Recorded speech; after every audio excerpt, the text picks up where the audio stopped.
Sejam bem-vindos novamente à aula de estabilidade de taludes e a gente vai continuar falando sobre tensões no solo. Então, tensões no solo, parte 2. Bora para a aula. A gente discutiu um pouco no fim da última aula a questão, das maiores deformações estarem associadas às porções mais superficiais, né? Então, o acréscimo de tensão devido a um carregamento externo nas porções superficiais, é muito maior, né? E ele vai muito maior nas porções mais próximas da superfície, consequentemente, reduz, né, esse acréscimo de tensões com a profundidade. E a ideia aqui é a gente tentar, né, calcular e mensurar qual é esse acréscimo de tensão normal, esse acréscimo de tensão que está relacionado a um determinado carregamento. Então, como problema geral, a gente tem uma situação como essa, né?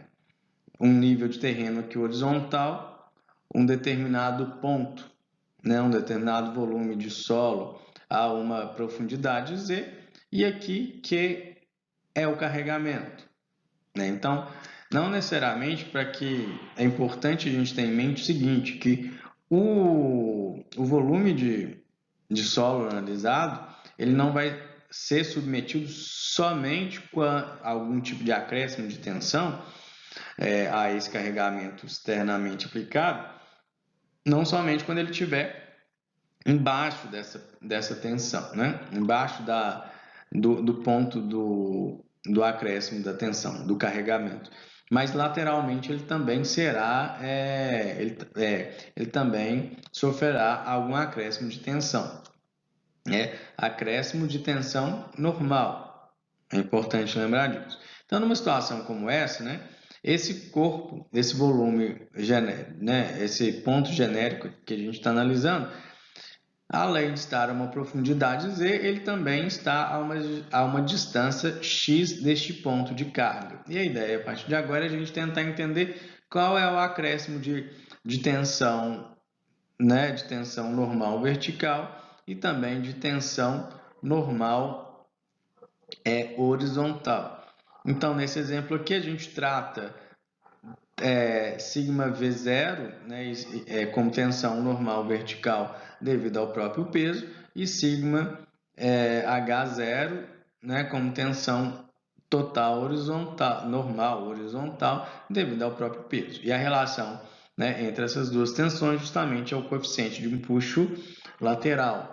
E aqui, né, e aqui a variação ou o acréscimo de tensão vertical devido ao carregamento externo, e aqui o acréscimo de tensão normal horizontal devido ao carregamento externo. Então, né, esse é o nosso problema, como chegar, né, a essa, sobretudo, né, ao acréscimo de tensão vertical normal, tensão total normal vertical.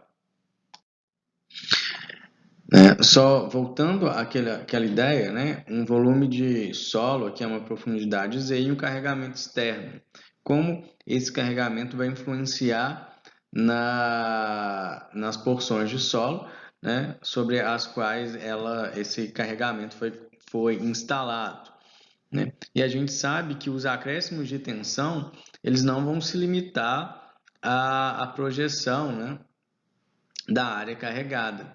Também vai haver um aumento de tensão nas laterais dessa área. E como a somatória desses acréscimos de tensão vertical nos planos horizontais, ele sempre vai ser constante, né? Imediatamente abaixo da área carregada, eles vão diminuindo com a profundidade, né? De acordo com a profundidade de aumento, ele diminui, justamente porque a gente está aumentando a área atingida com a profundidade, né? Então, se eu tenho um mesmo acréscimo de tensão em planos horizontais, e esses planos aumentam de área com a profundidade, obviamente o que a gente tem, né, também é uma redução do acréscimo de tensão, né? Em vermelho aqui a gente tem a distribuição exata, né? Nesse plano A horizontal, aqui nesse ponto máximo, né, a gente tem uma máxima de acréscimo de tensão imediatamente abaixo da carga executada, mas lateralmente a gente tem, né, também um acréscimo de tensão. E quando a gente aumenta a profundidade, já no plano B, a gente tem um pico aqui de aumento de tensão maior na região imediatamente abaixo do carregamento, mas em compensação, esse acréscimo de tensão sobre esse plano B é bem menor do que o acréscimo de tensão nesse plano A. E em amarelo que se tem a essa distribuição aproximada, né, que vai ser sempre igual, né, em cada plano, porém é dividida pela área que aumenta com a profundidade. Aqui o que se tem, né, é a representação desse acréscimo de tensões verticais através do bulbo de tensões. O que o bulbo de tensões, né, representa?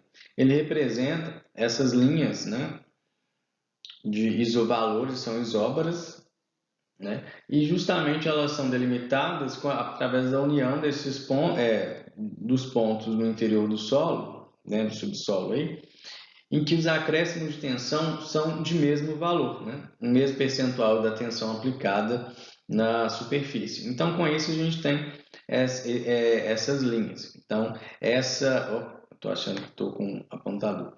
Né? Essa isóbara aqui corresponde a um acréscimo de tensão equivalente a 80% do carregamento colocado. Em profundidade, a gente consegue perceber, né, que aqui, nesse exemplo, a gente tem um aumento de tensão vertical equivalente a 20% do carregamento.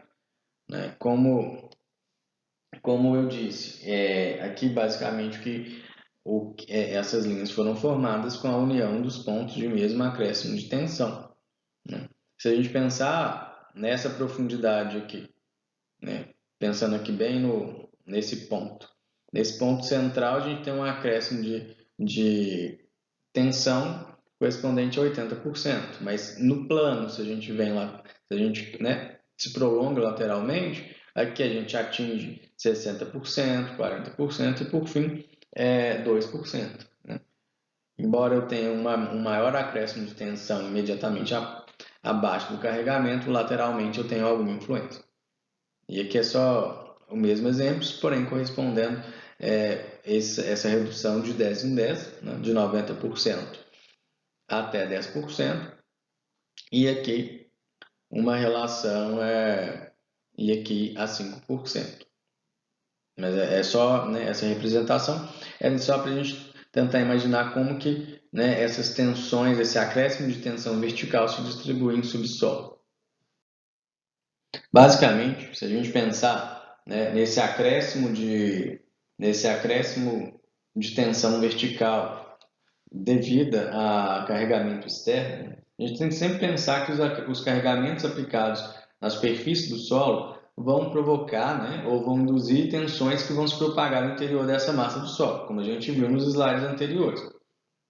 Né? E essa distribuição das tensões que são provocadas ou ainda induzidas na massa do solo vai ser calculada com base na teoria da elasticidade. Então, consequentemente, né,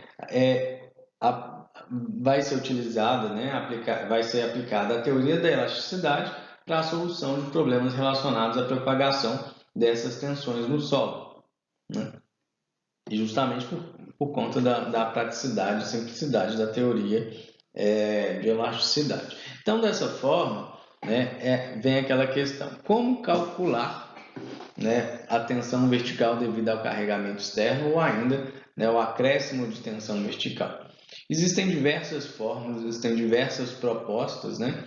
E essas diversas formas, diversas propostas, elas são diferentes, elas, né, são propostas de diferentes autores e vão permitir o cálculo dos acréscimos de tensão vertical no solo, conforme também o tipo de carregamento, né? É uma carga pontual, é uma carga uniformemente distribuída, é uma carga circular, é uma sapata, como vai se dar, né? Lembrando que todas essas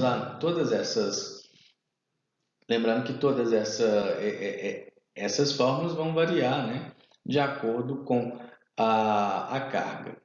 Então, e se baseiam, na realidade, na teoria da elasticidade.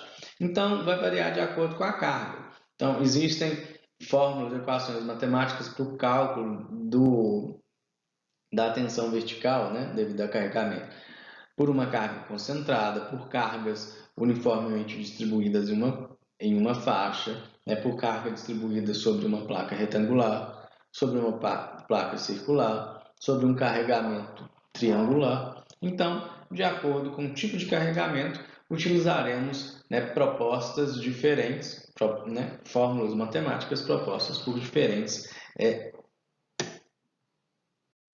E essa estimativa das tensões atuantes, né, em um determinado ponto do solo, uma determinada profundidade, devido aos carregamentos externos, elas vão se basear em soluções realmente dadas pela teoria da elasticidade, justamente porque é uma metodologia de de simples aplicação, o que permitem, né, uma avaliação satisfatória da magnitude dessas tensões induzidas pelos carregamentos superficiais, né? A gente vai admitir o solo como um meio homogêneo, isotrópico, né, com parâmetros elásticos constantes, deformações proporcionais às tensões aplicadas, né, consequentemente, o que a gente vai ter? Uma relação tensão-deformação linear, né, porém consistente apenas no regime de pequenas deformações.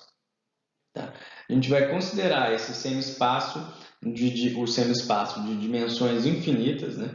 A massa como por exemplo, como explicar isso melhor? Um semi-espaço de dimensões infinitas, né? Uma massa de solo homogêneo que se estende até grandes profundidades. Ficou claro? E, obviamente, também essas soluções são bastante utilizadas porque permite análises mais realistas, né? Métodos numéricos. Então, consequentemente, possibilita a adoção de diferentes métodos de tensão e deformação para os solos. Bom, né, a solução de Busnelski para o acréscimo de tensão devido ao carregamento de uma carga concentrada, né, é dado por essas equações. E quais são os parâmetros? Né? Qual é o problema que é apresentado? Nt é o nível do terreno, P corresponde ao carregamento, né, ao ponto de carregamento. Aqui a gente tem o ponto do solo em que a gente quer analisar o aumento de tensão devido a essa carga externa, né? Esse ponto ele está esse ponto do solo está a uma profundidade z, né? E a uma distância r. Essa distância r vai ser definida pela distância entre o ponto de carregamento e a projeção do ponto na superfície do terreno.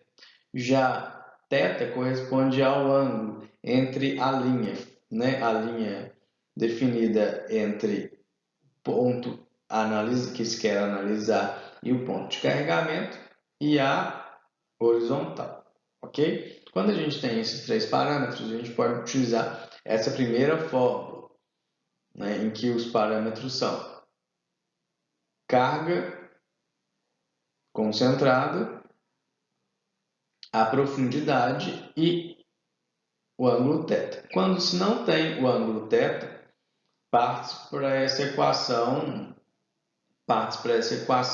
alternativa, né, em que leva-se em consideração o carregamento, a profundidade e também a distância radial, que justamente é a distância entre o ponto de carregamento e a projeção do volume de solo, né, sobre a superfície. Então, com base, né, em uma das duas equações, a depender dos parâmetros que se tem, é possível, né, de uma forma simples, determinar o acréscimo de tensão vertical devido ao carregamento externo, né? Então, é óbvio que se a gente estiver pensando no acréscimo na tensão total, a gente tem que somar somar esse valor obtido ao valor, à tensão vertical devido ao próprio peso. Uma outra situação é quando se tem uma carga linear. E o que seria uma carga linear? Qual é a diferença entre a carga concentrada? A carga concentrada é um ponto, né? E a carga linear é uma carga distribuída em uma linha. Por exemplo, a construção de um muro, né, é a instalação de uma carga linear sobre um determinado terreno. E aqui a gente vai trabalhar com esse carregamento por metro, né? Por metro, pensando no caso de um muro, o muro, a direção, né, o sentido de construção desse muro está entrando na tela, né? Entrando, saindo, enfim. Então, a gente vai utilizar Q por M, que justamente é o carregamento por metro, justamente porque a gente está fazendo uma análise bidimensional, né? E da mesma maneira, aqui a gente tem o ponto imediatamente abaixo, né? Imediatamente abaixo do carregamento, e um ponto que é aqui o ponto que a gente quer analisar, né? Nesse ponto X. Mas é óbvio que a gente tem que pensar, sempre a gente vai lembrar o quê?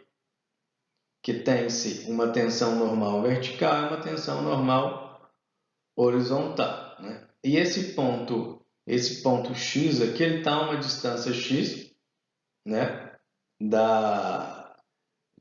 Do ponto imediatamente abaixo do carregamento linear e é uma profundidade Z, né? Desta maneira, também com uma forma simples, essas fórmulas todas acabam sendo soluções de modificações da solução de Brunelleschi, né?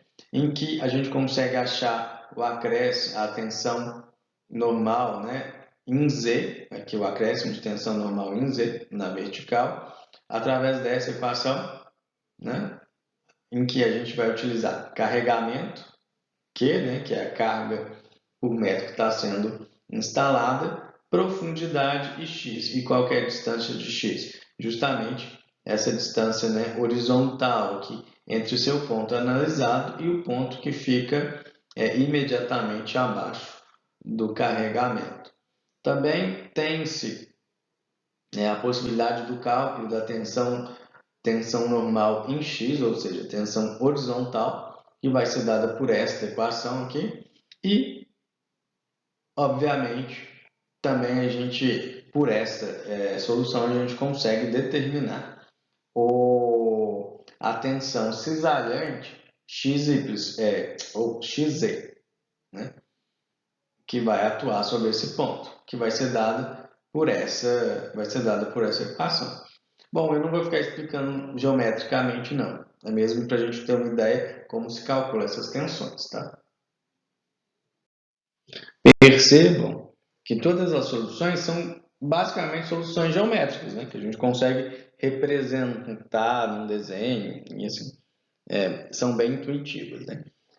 Agora a gente vai discutir um pouco, né? Eu vou mostrar um pouco as soluções para o acréscimo de tensão normal vertical, normal horizontal e também o acréscimo de tensão cisalhante, né? X é Z em X aí. E agora, né, para esse exemplo, tem-se uma carga uniformemente distribuída, porém de base quadrada. Então, consequentemente, a gente está falando de né, por exemplo, uma sapata para instalação de fundação, enfim, né? E basicamente o primeiro elemento aqui da nossa equação sempre é Q por π, né? Justamente Q vai ser o quê? Né? A tensão, Q corresponde ao quê? A tensão aplicada. Eu já não estou falando mais de força, né? Agora eu estou falando de tensão mesmo, esse Q. E justamente como que a gente vai determinar o Q? Sabe-se o peso sabe-se a carga que está sendo aplicada, né? Ou seja, o peso da estrutura, e esse peso da estrutura, ou seja, a força aplicada, vai ser dividido pela área da estrutura, né? Ou seja, se essa estrutura quadrada tem aresta B, então basicamente vai ser carregamento por B ao quadrado, né? Então, o primeiro elemento aqui da nossa forma sempre é isso, né? É a tensão Q sobre π. E agora os outros parâmetros, né? Agora os outros parâmetros, eles correspondem a dois ângulos, o ângulo alfa e o ângulo beta, né? E o que correspondem, né? Esses ângulos alfa e beta.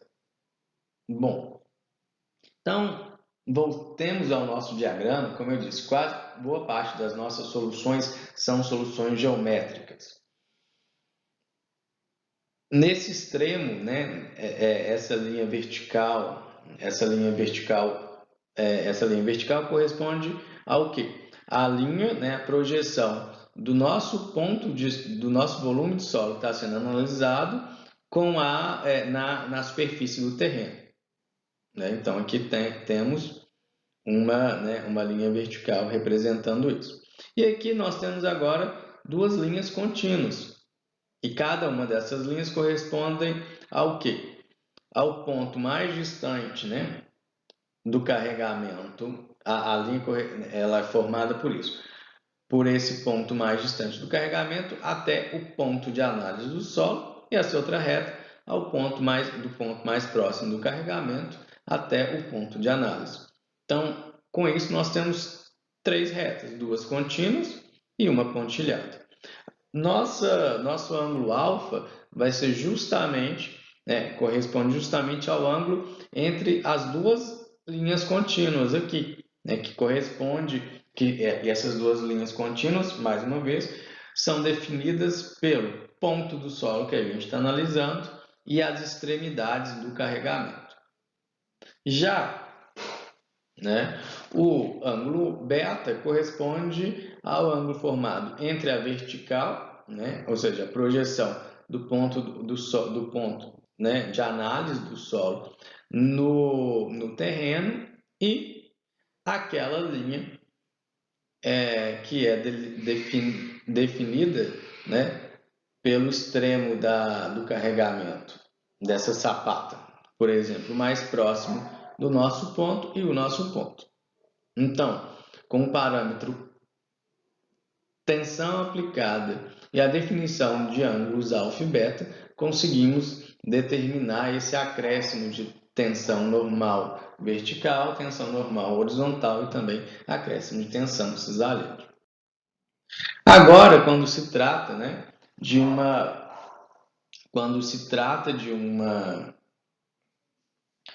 carga uniformemente distribuída, porém de seção circular, que pode ser também, né, uma fundação, voltamos à questão, né, a questão geométrica, né? Aqui a gente tem o raio, né, Rzinho é o raio Rzinho vai ser o raio do nosso carregamento, Z, a profundidade do ponto que está sendo analisado, né? Então, esse acréscimo de tensão em Z vai corresponder, né, pode ser calculado por essa equação, que P é o nosso carregamento, né? P é a nossa tensão. Da mesma maneira que Q foi calculado, né, pelo peso vezes peso sobre área. É a nossa tensão com esses dois elementos, R e Z, né? R corresponde ao raio da seção circular e Z é a profundidade do ponto analisado, né? Percebam que esse acréscimo nós estamos analisando de um ponto imediatamente abaixo do carregamento uniformemente distribuído de seção circular, ok? Agora, caminhando para o fim da aula, eu só quero falar um pouco agora das tensões que atuam na superfície de ruptura, né? Porque a gente entendeu a questão de tensão normal total, tensão normal efetiva, por pressão, tensões que são induzidas pelo próprio peso do solo, tensões que são induzidas por carregamentos externos, né? Então, foram conceitos básicos que a gente vai aplicar em boa parte de nossas análises de estabilidade. Então, fica a pergunta, né? Quais são as tensões e as forças que atuam em uma superfície de ruptura? Então, eu gostaria que vocês respondessem também em num Google Docs que eu vou deixar no Classroom para vocês, mas eu gostaria que vocês não fizessem uma pesquisa, que vocês respondessem o que vocês acham mesmo, e na próxima aula síncrona a gente discute essas questões. Então, a gente fica por aqui, porque eu acho que eu falei demais, está todo mundo morto, né? Então, até mais.